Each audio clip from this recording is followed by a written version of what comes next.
রাজ্যের আইন শৃঙ্খলা, অবৈধ কাজ, মন্ত্রীদের দুর্নীতি, নারী নির্যাতন এই সমস্ত বিষয়ে সাংবাদিক সম্মেলনের মাধ্যমে প্রতিবাদ জানান। বর্তমানে আমরা স্বর্ণযুগে বসবাস করছি, ঠিক এমনটাই দাবি করেছে রাজ্য সরকার। সরকারি কার্যকলাপ ও ভূমিকা নিয়ে কিন্তু প্রশ্নের মুখে বর্তমান সরকার।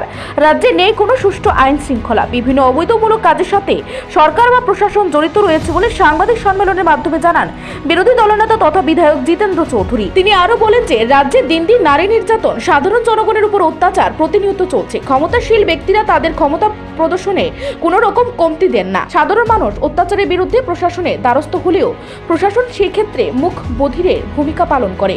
উক্ত সম্মেলনে তিনি সাংবাদিকদের উদ্দেশ্যে জানান, বন্যা প্রাণ তহবিলে লক্ষ লক্ষ টাকা দান করা হলেও ক্ষতিগ্রস্ত তাদের ন্যায্যটা এখনো পায়নি।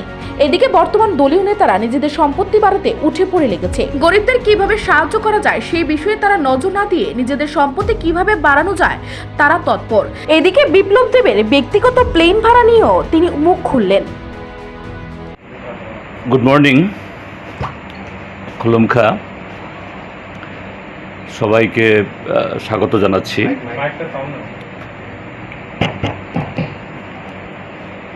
একটু বাড়াই দাও সাউন্ড। তো আজকে 27শে সেপ্টেম্বর,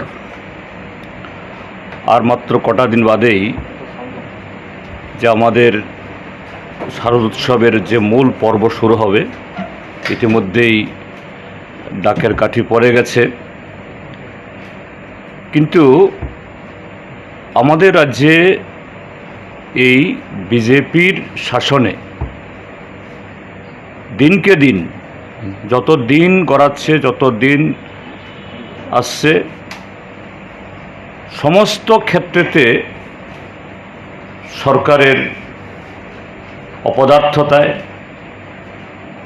অপদার্থতা বললে বোধহয় একটু ভুল হবে, কেননা অপদার্থতা মানে হলো চেষ্টা করেও পারছে না। বরঞ্চ বলবো যে শাসক দলের বদান্যতায় আমাদের রাজ্যের জনজীবনের সমস্ত ক্ষেত্র আজকে বিপন্ন। সমস্ত ক্ষেত্র আজকে গোটা মানুষের যে স্বপ্ন, এটা উৎসবেই হোক বা অন্য সব কিছু, এটা ধুলোয় মিশে যাওয়ার মতো উপক্রম। একটা অস্বস্তিকর নবিশ্বাস সর্বত্র। সে কারণে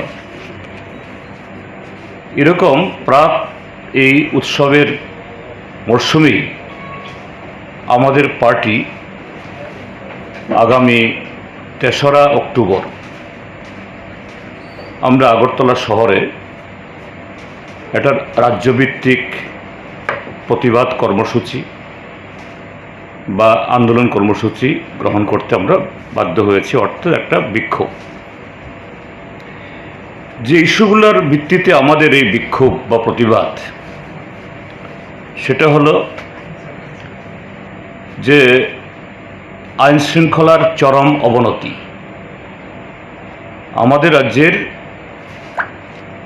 জনসংখ্যার কোনো একটা অংশ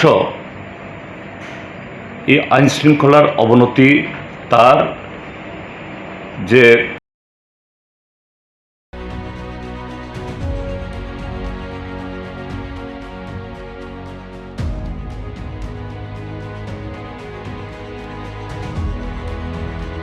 নিজস্ব প্রতিনিধি রিপোর্ট, এশিয়ান টাইমস।